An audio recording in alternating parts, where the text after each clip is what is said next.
Resolv Labs USR exploit. 50 million tokens minted with 100K USDC, 74% Depeg. An address minted 50 million USR tokens using approximately 100,000 USDC, sending Resolv Labs Delta Neutral stablecoin into a 74% crash. On-chain analyst AROI 9684XTPA flagged the transaction, and Wu Blockchain confirmed the suspected exploit on March 22, 2026.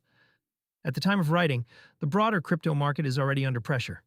BTC trades at $69,406, 1.9% in 24 hours, ETH at 2116, 1.9%, and the Fear and Greed Index sits at 29 Fear. 50 million tokens for 100,000 USDC. The core of the suspected exploit is a minting ratio that should not exist. Under normal conditions, Resolv's USR is a $1.1 peg stablecoin. Minting 50 million USR should require roughly $50 million in collateral. Instead, the address deposited approximately 100,000 USDC, a ratio of 500.1 against the intended peg. Within minutes of the minting event, USR's price collapsed 74% from its dollar peg. The speed of the crash suggests automated selling pressure or a rapid confidence collapse among holders who saw the on-chain data. How Resolv's Delta Neutral system is supposed to work. Resolv maintains USR's dollar peg through a Delta Neutral strategy. The protocol holds long ETH positions paired with short perpetual futures contracts, theoretically canceling out price exposure. The system uses a dual token model where USR serves as the senior tranche, low-risk dollar pegged, and RLP, Resolv Liquidity Pool, acts as the junior tranche, absorbing losses as a kind of insurance buffer. The protocol had accumulated significant TVL across Ethereum, Base, BNB Chain, and Hyper-EVM. Resolv previously reported over 50,000 users and TVL that peaked above $400 million, according to coverage from the Defiant and MEXC research.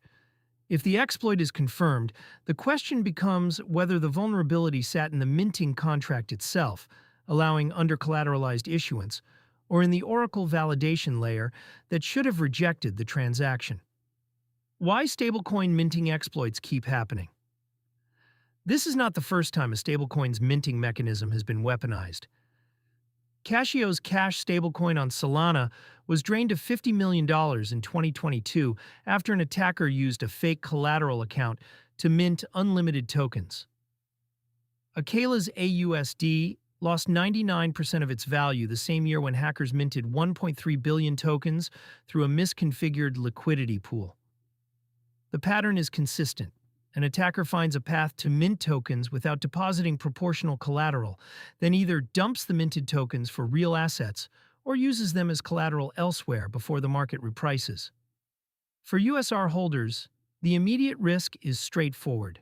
If 50 million unbacked tokens are circulating, every existing USR is diluted. The RLP insurance pool, designed to absorb tail risks, was not built to handle an infinite mint scenario where the protocol's own issuance mechanism is compromised. What USR holders should do now? The situation is developing rapidly. Resolv Labs has not yet published an official response as of this writing. Holders should avoid buying the dip on USR until the team confirms whether the minting was authorized or exploitative, and whether the vulnerability has been patched. Check DeFi positions that use USR as collateral. Lending protocols may begin liquidating USR-backed positions if the price does not recover. Monitor official channels. Resolv's X account, Resolv Labs, and their Discord will be the fastest sources for postmortem details. Anyone holding USR in a self-custody wallet retains control of their tokens, but the tokens themselves may be worth significantly less than $1 until the situation resolves. Users who deposited USR into custodial DeFi vaults face the additional risk of smart contract pauses or withdrawal freezes. This incident is a reminder that Delta-neutral stablecoins carry smart contract risk that traditional fiat-backed stablecoins like USDC do not. While USDC depends on Circle's reserves and banking relationships, Delta-neutral designs depend entirely on the integrity of their on-chain logic. When that logic breaks, there is no reserve account to fall back on.